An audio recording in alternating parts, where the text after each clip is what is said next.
Teaching is an interactional process which takes place between teacher and learner.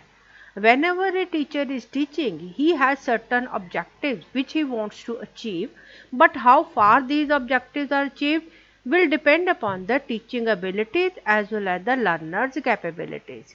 It also depends upon the learning conditions. जब भी कोई भी शिक्षक कुछ भी पढ़ाने की या शिक्षण करने की कोशिश करता है तो उसके मन में कुछ उद्देश्य रहते हैं जिनको वो प्राप्त करना चाहता है, लेकिन ये उद्देश्य किस हद तक पूरे होंगे ये निर्भर करता है शिक्षक की अपनी योग्यता पर, विद्यार्थी के अपने सामर्थ्य पर, और उसके साथ साथ जिन परिस्थितियों में शिक्षण हो रहा है वो भी शिक्षण को प्रभावित करती हैं। सबसे निम्न स्तर के शिक्षण को मेमोरी लेवल टीचिंग या स्मृति स्तर का शिक्षण माना जाता है। इस स्तर के शिक्षण को विवेकहीन शिक्षण भी कहा जाता है। तो इसका क्या ये मतलब हुआ कि इस स्तर पे शिक्षण के लिए किसी भी तरह की मेंटल कैपेबिलिटीज की जरूरत नहीं है। Memory as well as forgetting both are cognitive abilities, यानी ये जो याद करने की जो सामर्थ्य है या भूलने का जो सामर्थ्य है ये भी हमारी मानसिक क्षमता है। हम मेमोरी लेवल टीचिंग को ज़्यादा अच्छी तरह से समझ सकें उसके लिए हमें ज़रूरत पड़ेगी कि हम स्मृति को ज़्यादा अच्छी तरह से समझ सकें। आज के लेसन में हम पढ़ने वाले हैं स्मृति की डेफिनेशन को, आगे हम पढ़ेंगे इसके फेजेस, कैरेक्टरिस्टिक और डिफरेंट टाइप्स को, ताकि हम स्मृति और अच्छी स्मृति यानी श्रेष्ठ स्मृति को सही तरीके से समझ पाएं और इसकी एजुकेशनल इम्प्लीकेशन को जान पाएं कि हम इनको किस तरह से मेमोरी लेवल टीचिंग में ज़्यादा बेहतर तरीके से प्रयोग में ला सकते हैं। During learning process we have to memorise many things. बहुत सारी चीज़ें हम याद करते हैं, बहुत सारे फैक्ट्स याद करते हैं और बहुत कुछ हम लगभग रट के या क्रैमिंग से याद करते हैं।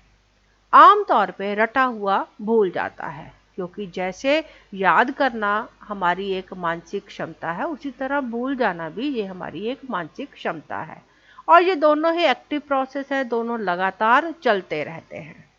आज हम सबसे पहले जानेंगे कि मेमोरी को किस तरह से डिफाइन किया जा सकता है। वुडवर्थ ने मेमोरी को डिफाइन किया है, memory is direct use of what is learned. यानी स्मृति क्या है? स्मृति जो कुछ भी हमने सीखा है उसका सीधा प्रयोग है, यानी स्मृति और सीखने में एक सही संबंध बनता है।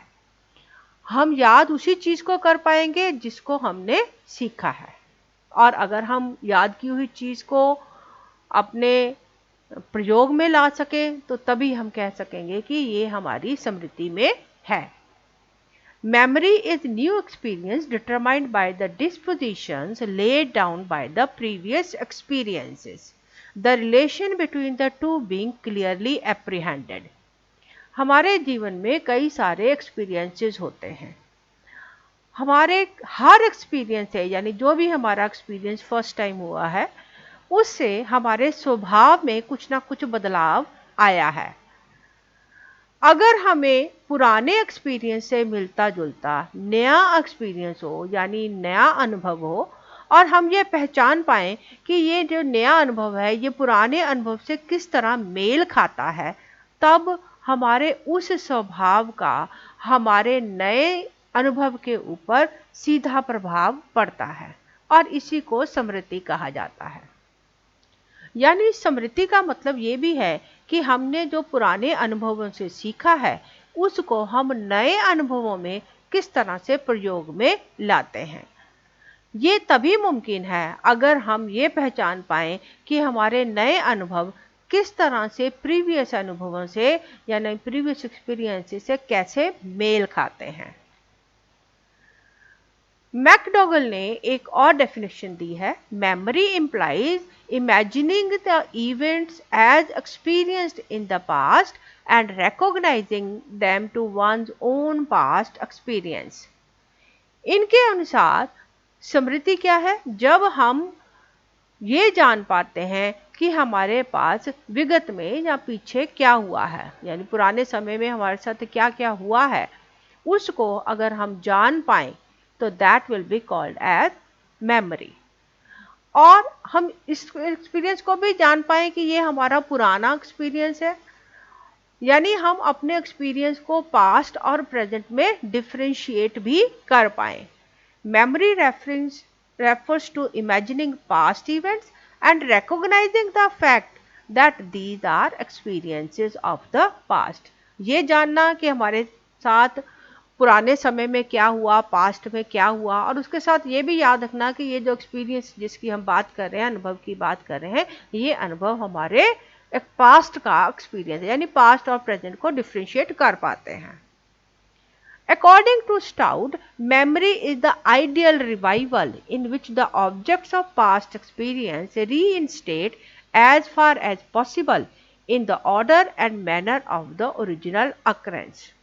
According to Stout, स्मृति उस चीज की पुनरावृत्ति है, आइडियल रिवाइवल है, हम उसको दोबारा से अपने मस्तिष्क में ला पाते हैं उस पास्ट एक्सपीरियंस को, जिस हाल में वो हुआ, जिस ऑर्डर में हुआ यानी जिस क्रम में हुआ और जिस तरीके से हुआ, उसको अगर हम सही सही अपने रिवाइव कर सकते हैं, प्रत्युस्मरण कर सकते हैं, उसको दोबारा से मेमोरी में ला पाते हैं, then only we will be calling it memory। So memory is the ideal revival in which the object of past experience comes back to conscious mind। और जब ये कॉन्शियस माइंड में हम उस एक्सपीरियंस को रीलिव करते हैं तो उस समय हमें उस एक्सपीरियंस का, उस अनुभव का क्रम भी सही सही याद रहता है, और उसके साथ साथ उस समय क्या हुआ, किस तरीके से हुआ, वो हमारे अनुभव को पूरी तरह से याद रखने में मदद करता है।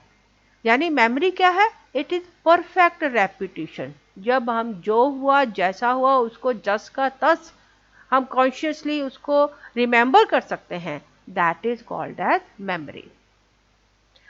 In the next part of the lesson, we will study about different phases of memory कि मेमोरी किस तरह से, किस क्रम में, किस अनुसार बनती है, और इसके लिए हमें जो मेमोरी की जो डेफिनेशंस हैं वो किस तरह से हेल्प करती हैं।